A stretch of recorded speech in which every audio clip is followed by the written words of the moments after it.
Hi, I'm Beatrice, PhD. What used to be that time of the month is now this time of the month.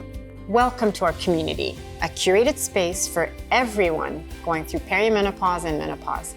A place where we can find support, good laughs, great tips on products, and lots of education on health. There's beauty in aging. Whatever beautiful means to you, this time of the month will help you find it and live it. The content expressed in this time of the month is not intended to be a substitute for medical advice. The views and opinions expressed on this show are those of the speakers. It's really important that on this time of the month, we not only have experts on the show, but we have the people going through midlife, through perimenopause and menopause.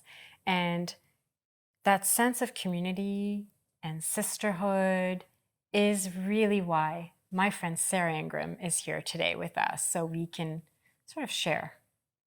Welcome. Thank you. I'm glad to be here. I'm so delighted to be included in this group with you. You're in the Forever by Invitation in My Life group. Yes. So I'm going to check out a few little things on your bio here. Sure. So you are, if I can sum it up, you are a philanthropy fundraiser specialist. I mean, is that, can you just tell me in your own words? Absolutely, yeah. So philanthropic advisor, fundraising consultant. I spent the majority of my career working with large healthcare institutions, raising a lot of money for specific projects, and then came to a point where, you know, those 70-hour weeks and small children and my husband and living a real life that was so fulfilling to me didn't blend well. So I left my corporate role, took a bit of a breather, and now I have my own consulting firm, and I work with smaller organizations to help them raise the money to deliver on their objectives. That's no small feat either, though, being your own business owner, operator, everything. It's been a voyage, for sure, for sure. Now I have, over the course of my life, I've owned my own business several times.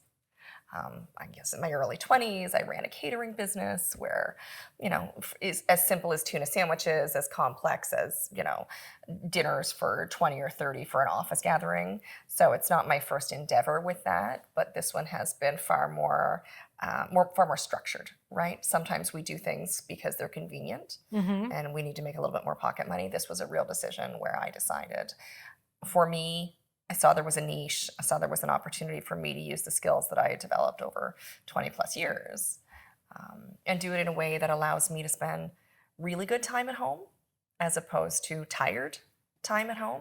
And it's been quite lucrative.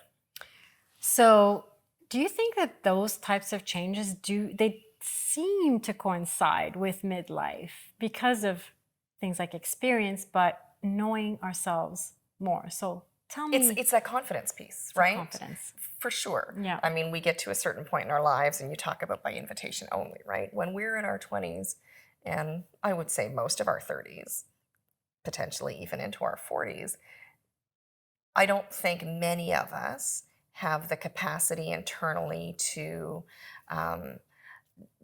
govern when we need to push back and say, I rescind your invitation to be in my life, to, you know, whether that's a job, a person, an environmental factor in our families or in our lives.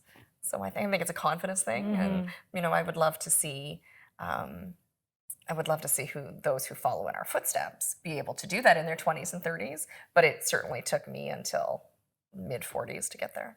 And I think the sharing of stories, hopefully, you know, that community, that passing on knowledge, some stuff we just have to learn on our own, unfortunately, as I'm seeing. My children are now, as you know, entering teenagehood.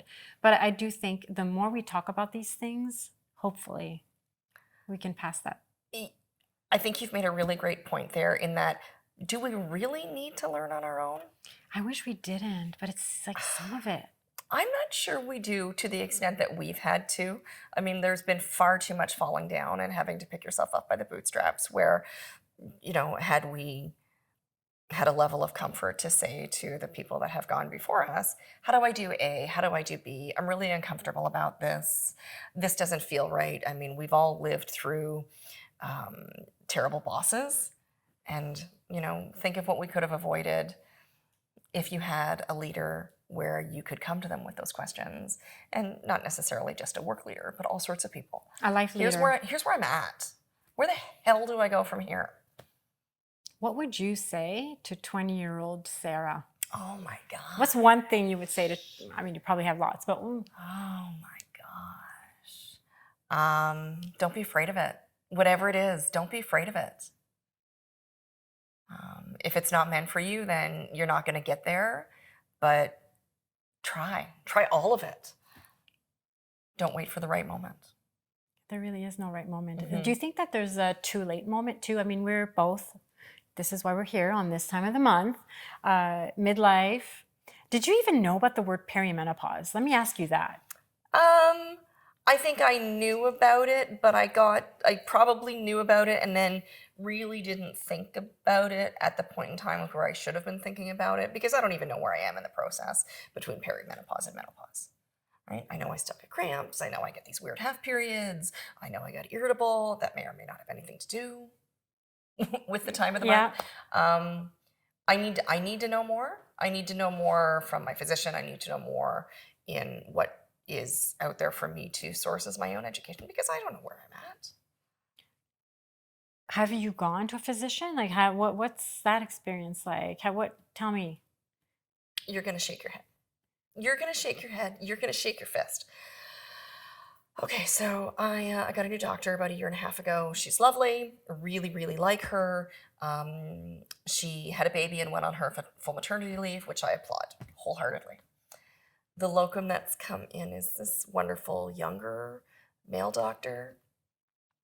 And when I went in for my appointment, I took my kids in for something else. I don't know, my 10-year-old had a plantar's wart or something. So we go through his appointment, and then and the doctor said, and you wanted to talk to me about something. I said, yes, I do. So we shuffle the kids off into the lobby. And he says, so what's up? And I said, well, I'm 49. I am putting on weight, haven't really changed my diet, haven't changed my activity level, pretty irritable. Just want to kind of find out where I am with menopause and what we might want to do.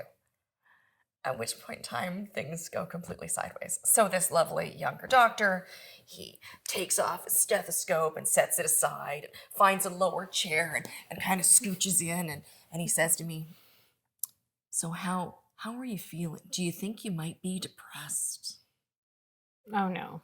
And what I'm trying to remember what else the verbiage was, because it was like things where, you and I and some of our friends have had these wonderful, vibrant conversations, and I'm pretty in tune with my own mental health.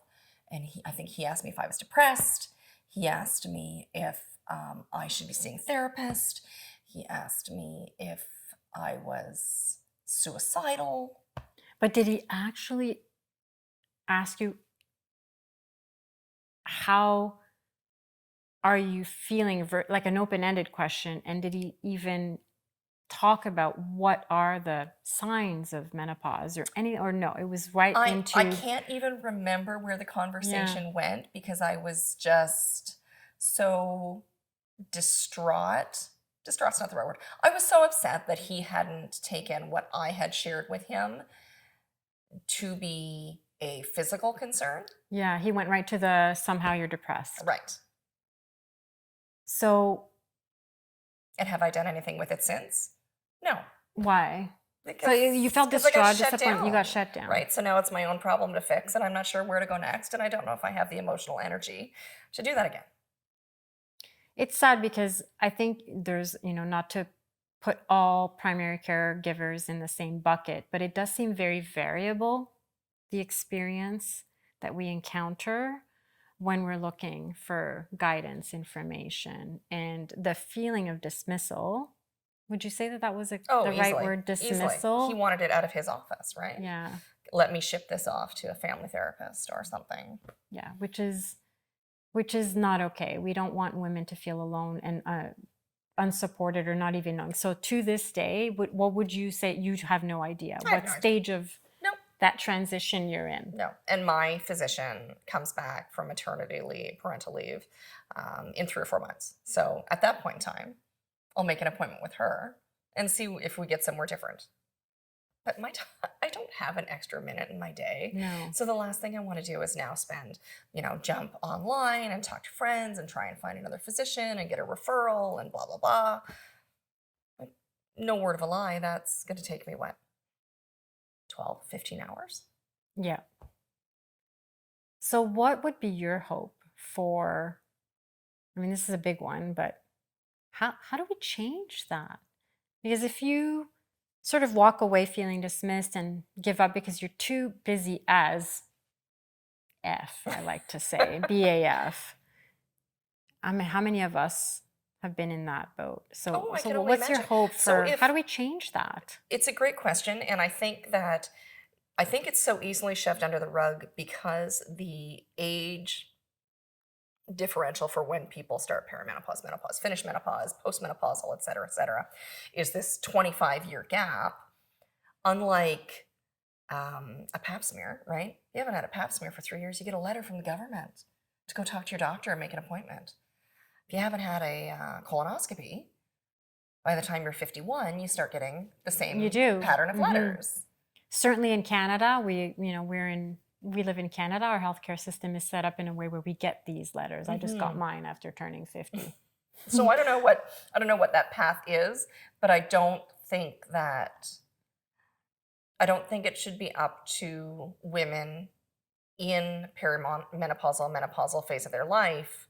I don't think it should be up to them wholly to investigate their own path and go forward, right? I don't know whether it's 40, 45, 50, your physician starts to have a conversation with you that says, okay, so this is where you are in your life. 30s even.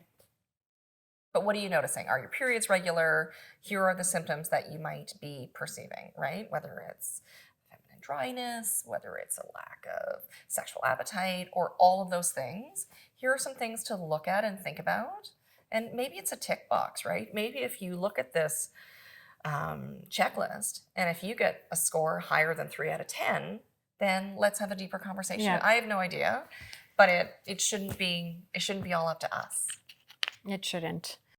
So you go to your primary caregiver, you're not even sure, you get dismissed, you're not sure where on the spectrum of that menopause journey you're in, and you're raising 2 young boys, you have a partner, and you're taking care of a ailing dad. So you are the quintessential sandwich generation. Tell me how that's going for you. How is that going? Well, I'm pretty impressed with myself today because I've had a shower. I got fully dressed, got my kids to school on time, everybody made lunch. How's that going? It's going okay. I run out of time, for sure, but we have made a concentrated choice to be active with each other, my husband and myself, and do things with the kids and be out there and be social. And I'm trying to spend a bit more time with my friends and do all of those things. And nothing is really falling through the gaps at this point in time. So I'm pretty happy. Is there a time or an example where you feel you just hit a wall? And it could be a time in a day, a time in a week, but in that menopause, it just kind of, or peaks in there at inconvenient times, or just a wall. Like how can you give me an example? Yeah, so you talked about my dad. So my dad has, he's moved into a retirement home with a fairly high level of care. And up until, I guess, 3 or 4 weeks ago, I was driving 2 hours one way to spend a bit of time with him because he was admitted in hospital, and then 2 hours home.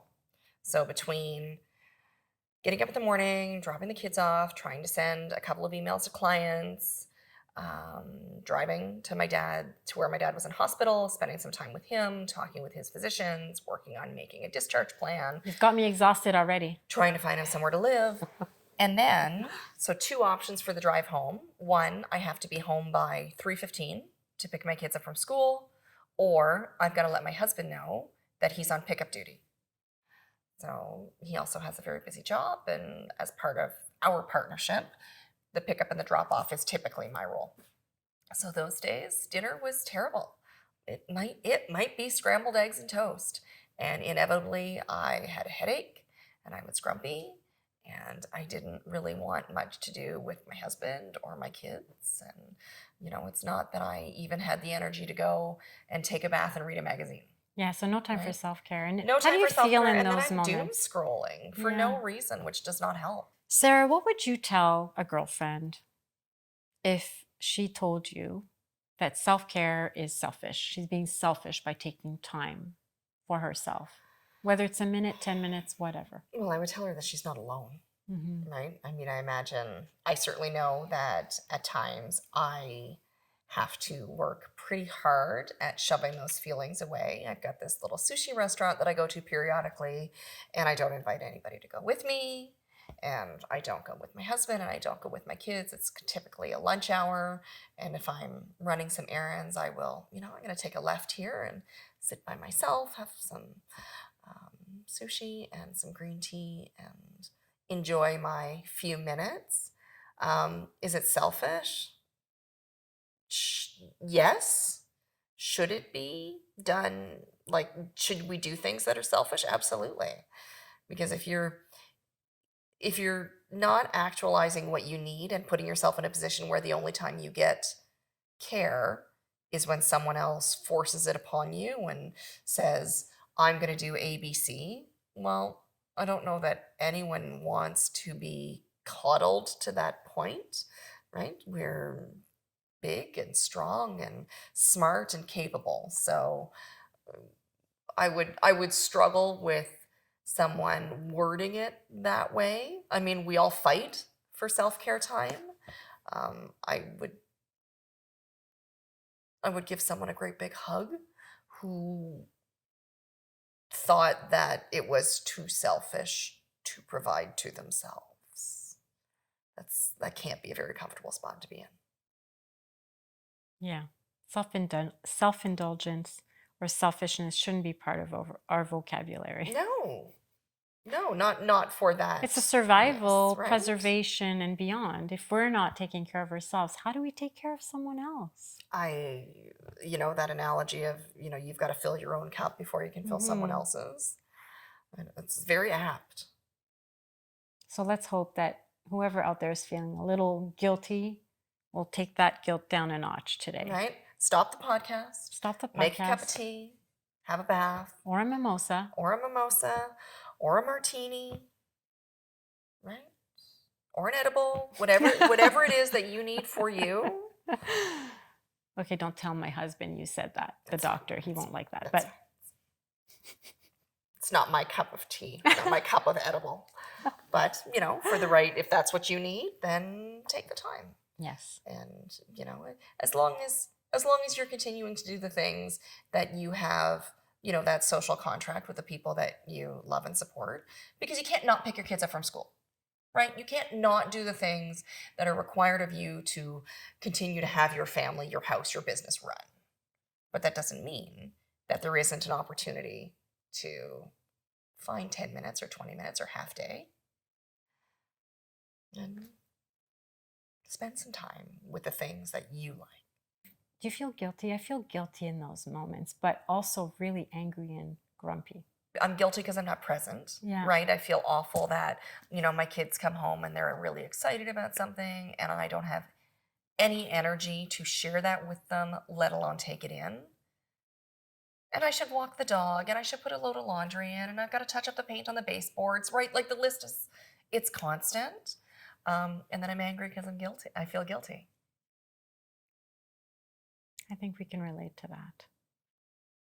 I don't know that there's a way out. It's more about, because that's life. For sure. It's life, right? So is there anything that you do to try and be kind to yourself? And I find it easier to tell you to be kind to yourself in those moments. Yeah. But in my moments of guilt, and I'm sure in everyone's life, and their moments of parental guilt or life guilt, well, what do you do to kind of be kind to yourself? That's a great question. And I think probably the thing that I do for myself that's the kindest is say, it's okay. The dishwasher isn't emptied. You haven't done ABC. You haven't, wrapped a package that you were supposed to send to cousins in Europe 3 weeks ago. It isn't done. Well, you'll get to it when you get to it. Right? It takes practice like anything else, I think, to give ourselves that space. Yeah, and saying no. And say I no. mean, saying no needs to be a priority, and that is with my clients, and it's with my, the rest of the people in my circle. And this has been a really tough fall with my clients because of the care that my dad's needed. I've had to pause some programs and some projects that were really important to me. But had I carried on with them, I wouldn't have done the work to a level that I'm proud of. And that's hard because I'm sure you attach a lot of pride and fulfillment. Well, I'm the product You're the now, right? product. I used to, with a corporate team, that was one thing. I'm the product now. So if I can't find the time and spend the appropriate effort with the client, then I'm not delivering. Mm-hmm. Mm-hmm. You talked about partners. We tend to focus a lot on what we're not doing for our children. Mhm. It's probably natural to Well, go there. they need us. That's our. They need us, right? How do you find the whole overlap or convergence, perhaps a better word, of this crazy busy life, menopause, and our relationships with our partners? I'm really lucky. John is a fantastic partner, and he is incredibly supportive of all of the things that I need to do and want to do. We certainly bump into issues where there are only so many hours in the day, and he can't do all of what I need, and I can't do all of what he needs. But we're very supportive of each other. We would both like to do more, but I think I'm certainly committed to his happiness and his success in conjunction with mine, and I feel that he's there the same way. I'm really lucky. There's no doubt about that. And I happen to know him, and I see that. But let's get a little deeper and a little personal, and we'll generalize it. It doesn't have to be specifically about you and I, but I find that one of the topics that's still so taboo is this idea of what intimacy feels like, means, the connection between our body that is changing. So desire and physical symptoms, because desire perhaps is in our brain, physical symptoms of midlife and menopause. You might have the desire one day, but things are not necessarily always working well. So what are some of the things that you wish all women could have better answers to with respect to some of the more taboo symptoms we may feel? You mentioned dryness, and I'm certainly not shy to talk about. I think it's probably just the clarity. dryness Like overall. I would imagine that, and you can tell me differently. I would imagine the information is there. I just need to find it to sort of get myself acquainted with, why do I feel this way? Why am I dry? Why am I irritable? Why do I have a headache? Why do I have cramps? Right? All of those things. And what would be the easiest then for you? Where would you want to find that? I mean, it exists, but in lots of different places. right. Given your life, and I'm sure lots of people will identify with your life, where's that theoretical place? Where's Oh that? my God, you know where I would love to do that? So I work out at this wonderful little gym, and we can do Pilates or reformer or cardio or this or that. You know what I would do? I would absolutely go to something Monday mornings for 45 minutes where we talk about menopause. Right? Yeah. Let me do it in person. Give me somebody who can answer my questions. Let me sit beside somebody who's going through their own menopause journey. Yeah. Yeah, so bring it more into our everyday lives. What about the workplace? What do you think menopause in the workplace, does that even factor in? I don't. Oh, I don't know. What tell me what you're thinking with that. Well, do you think that menopause, because it affects everyone, you may not choose to have children, but you're going to go through menopause if you have a uterus and ovaries. It's every person. It can affect productivity, workplace. So should it be something HR is cognizant of? But it's a double-edged sword. So I'll stop there. You tell me what your reaction is there. It's such a great question. I had a conversation with a friend of mine a couple of years ago before I entered this menopausal phase of my life, and we were traveling together with our families, and I had my period. And I said, There needs to be a seat on this airplane where I get fast access to a bathroom. It's got to be a bigger bathroom, and it's got to be more comfortable because I'm going to be in there repeatedly because I have cramps and I have a very heavy period and everything is gross, right? Like there is a rationale for providing comfort and access to menstruating women and all of the things that go along with the menstruation and the ceasing of menstruation. Absolutely. The whole spectrum of it. That'd be a novel, wouldn't it?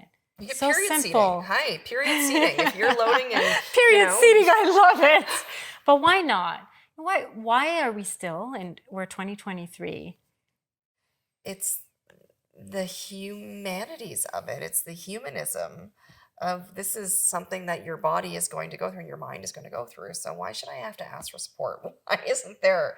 Why don't I get my menopause support package delivered on my porch? I mean, it would be far easier if there was some sort of really visible indicator, right? Like your first period, right? That's very visible. Yes. Can I take a pee test? Can I take a spit test? Can I do a nasal swab that says you are in, you're 25% menopausal? That would be amazing. Right? Yeah. And then we would know a little bit more about what to ask for support, but I don't even know what I'm asking for.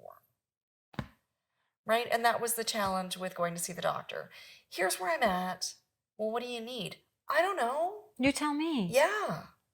I don't know if I need hormone replacement therapy. I don't know if I need to get more exercise. I don't know if I need to go on a European vacation. All of those things seem like good ideas. Yes. Will they cure me? I don't know. But I don't know the questions I need to ask. Again, it's back to that checklist, which doesn't exist, right? What are my symptoms? Are my symptoms the same as your symptoms? Are the things that work for you going to work for me? I don't know. And I think that's maybe why I haven't had another conversation with either the same physician or anybody else, because I don't know what to ask. Why do these things still feel so not part of the general consciousness of people? Well, I think it's something that for women our age, and I think there's probably a 30-year plus band of younger than us. How many times did you try and go to the bathroom with a tampon shoved up your sleeve, a pad shoved into a pocket that, no one must see or know? Jeans in the 80s, those pockets weren't going to fit a pad, that's for sure. And, now in our house, when there's going to be girls, whether they're, anything over about 10 or 11, and I've got a box and it's got tampons and it's got pads and it's got wipes and all of those things that they might possibly need. And I think we have a societal responsibility to teach everyone, irrespective of gender, self-identified gender, it doesn't matter. I feel like this is something that we should talk about openly. And things are getting better on the younger end of the spectrum. Certainly, you have two boys, I have a boy. Normalize that part. Absolutely. How do we get to let's normalize menopause part? When does that start? Well, it's normalizing all of the things that the female body goes through, which include all of the things that we go through for birth, and whether it's breastfeeding, whether it's the healing required after you have a child, menstruation, all of those things, which are, 51% of the population, but a big dirty secret. Yeah. Does that even taught in school? Only parts of it. Yeah, I don't know. We're not there yet. My kids are only 10 and 9. I think that's something we should look into. What is it that we're learning in school and whose responsibility? There's a collective, but maybe there's room for some innovation there. I'm going to switch gears a little bit, and I'm going to do a little bit of rapid fire. Oh gosh, okay. You ready? You ready for some rapid fire? I'm ready. Okay. What do you do for fun? All sorts of stuff. Whatever feels like fun at the time. I like to say yes. You like to say yes. That's great. Can you give me an example, though? What's the most recent fun thing you've done? The most recent fun thing I've done. Oh, I don't know. I went out on Saturday night, danced on an evening where I thought I was going out for dinner. Actually, I was there. You were there. And in my brain fog, I forgot, but that was a fantastic shared moment. Yes, that was unexpected. Mm-hmm. All right. What gives you joy, Sarah? Giving joy gives me joy. Watching joy. Um, Watching my kids do things that they enjoy. Making a good meal. Reading a good book. A warm fire. Going for a workout and feeling it in my ass the next day. What pisses you off? That is a long, long list. And depending on the time of day and the time of month, it could be something different. Mean people suck. That's pretty much a mantra. Yeah, if I had a glass here, I'd cheers to that. Mean people suck. Yeah. Do you have a pet peeve? It's a little bit similar, piss off, pet peeve. Do I have a pet peeve?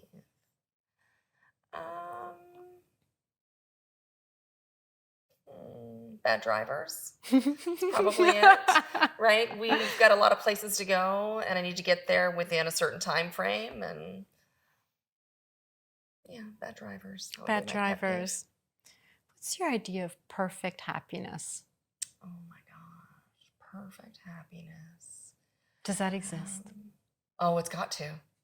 It's got to, or why do you get up in the morning? Yeah. Oh my gosh, perfect happiness would be tired enough at the end of the day that I sleep well, but yet wake up ready for what the next day offers me, and anything can deliver that. But sleeping well is really important. That's a hard That's one. a good balance for me. I know when I'm in the right place in my life where I sleep well at night. 2 years from now, so 2025, Mm-hmm. let's just pretend that we can keep doing what we're doing and transform this world. Okay. All right? What does that ideal world look like for you? Oh my gosh. For me, or watching you do this. Let's be more specific. No, I think let's keep it in the realm of, we've touched upon different aspects of just being a woman. Yeah. Okay, so what does that world look like for the generations to come? For Right. 2 years from now is not that far. But 2 years from now, I think that one of the things that I would really like to see, and talking about menstruation in particular, would be everywhere anybody goes, that if there is a person who needs menstruation products, they're in the bathroom, and it's not a fuss, and there's a sink that's accessible, and there's washrooms that people can use when they need to use them. I think having spotted through jeans and various things over the course of my life, because I wasn't comfortable to ask, there wasn't a bathroom handy, I didn't have a pad or a tampon or whatever it was, I would like to see tampons everywhere. I think that paints a really beautiful world, because if we can achieve that, a lot of other things can come with that. Because it's about seeing 51% of the population going through this. Right? We talk about inclusivity a lot, but seeing it executed is where I find it's very one-dimensional, and it's good. It's better than ever. We're having difficult conversations. We're trying to make changes, but to me, that's an example. Right. Right? And maybe it's just something like, my kids don't have their own cars because they're not old enough yet, but maybe when they do have their own cars, maybe there's pads and tampons in the console, right? Like, of all the things that you think you might be able to help somebody else out with, right? At some point in time, someone's going to need that. I think that's a really good one. So we're going to talk a little bit about a word that I know you don't love, and I'm not going to make it personal, but we are going to debate this word, because I know you like debating. Okay. All right? Or maybe not debate, but discuss. Okay. Okay? Who defines our standard of beauty? Oh. Well, it should be us. I don't know. that's something that I really haven't given much thought to. And, talking about getting to this point in my life, defining that or fitting into that has become far less important. Mm-hmm. For years it was the right size and the right hairdo and the right pants and the right shoes and all of those things. And now it's right for me. I love that. Right for you. Would you say that's a new definition of beauty, right? Oh, for for sure. you. Yep. Yep. Yeah. And that's recent. 5 to 7 years, probably.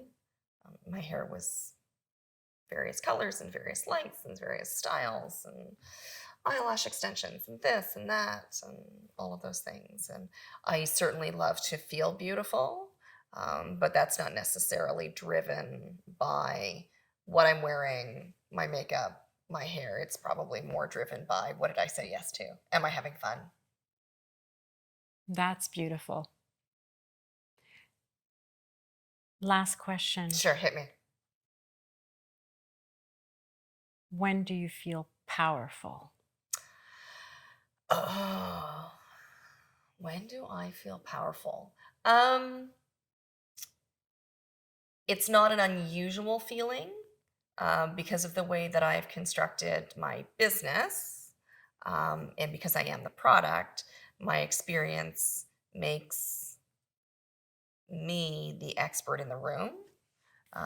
So typically when I've had success with a client, we have these really great discussions that if you follow this path, this is what's going to happen. The client will say, oh, I don't know if that's going to, that doesn't fit. It doesn't feel right. It doesn't sound right.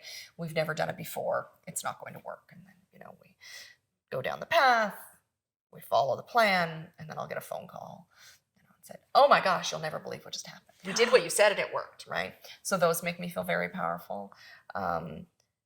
But the stuff that I've been going through with my dad, because I'm my dad's power of attorney and I'm having to make his care decisions, I feel uncomfortably powerful in that relationship right now, which is something that I didn't expect.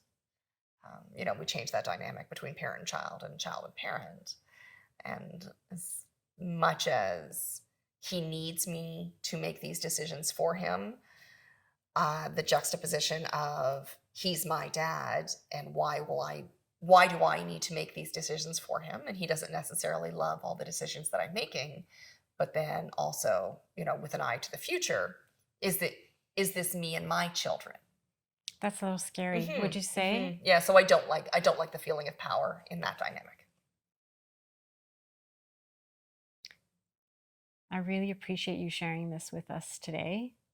These aren't necessarily easy topics, but the more we talk about it, hopefully people get little nuggets of, I'm not alone in this. Well, it's so easy just talking with you because I'm sure there aren't 10,000 people watching this, and now I'm nervous. But it's fine. Thank you for coming today. Anytime. I love you. I love you too. Jenny, I'm so excited that you're doing my makeup for this time of the month. Thank you, so am I.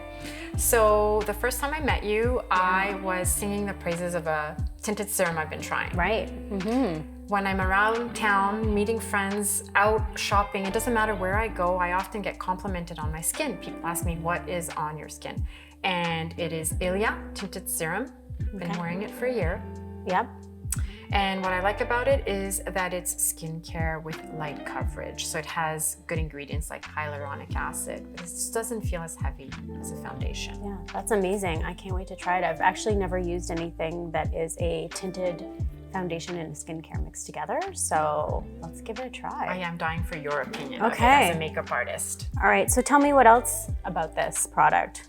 I love that because I'm busy, not every day is a day where you're gonna do a full makeup routine. So this is in a dropper and I can just literally dab on my face after I, wash it, moisturize it, which I've done. Right. And you've prepped me with, just Some moisturizer. yeah.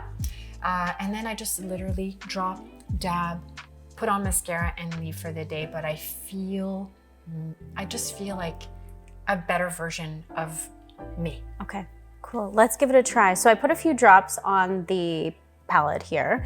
And I'm gonna use like a dual fiber brush. These ones are usually my favorite because I like to buff it into the skin.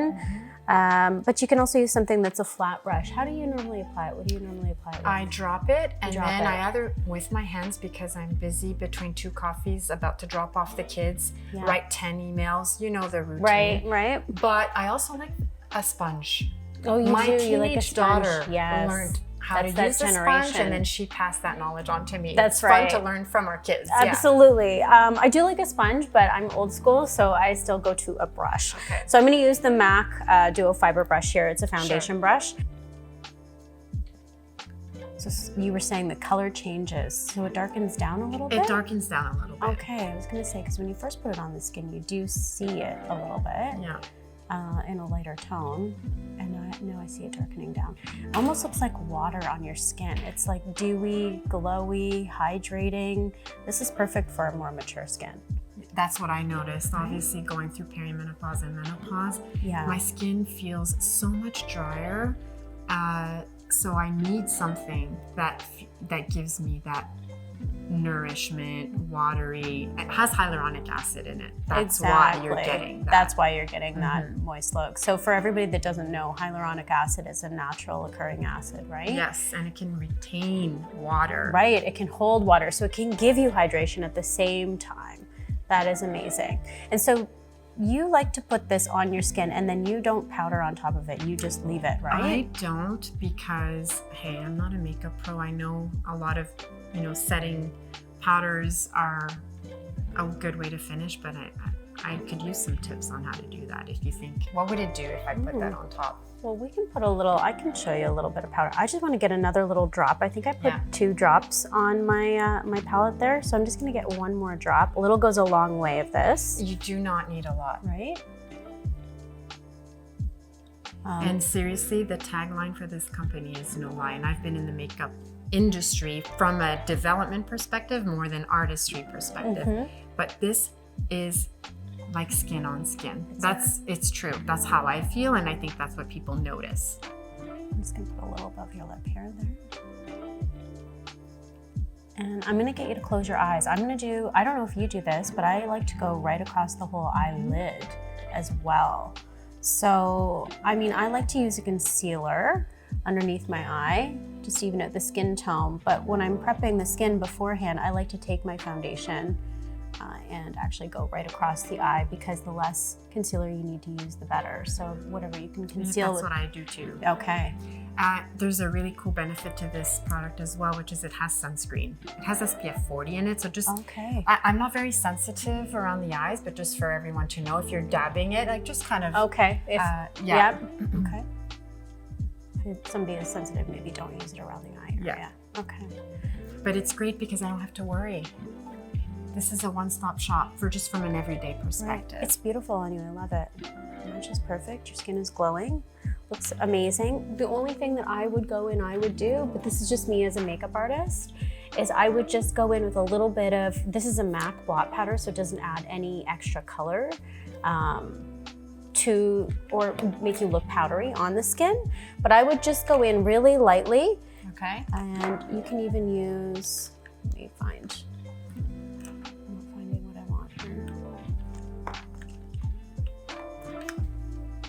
You can just go in with a powder brush. It does come with a sponge. And I would just do a little bit just on the forehead. I guess we don't want too much shine on the forehead. Yeah. Not on camera. Not too much dewy on the forehead. Then it just looks like sweaty. I went to the gym. A little bit right on the chin. And a little bit just in and around the nose area here. Perfect. Maybe That's even a great on tip. the tip of the nose. I can do that. I can You can do that. 10 seconds. That's easy. To my quick, easy. 60-second morning. Right? Off you go. Beautiful. Your skin looks amazing. Thank you. So natural. Yeah.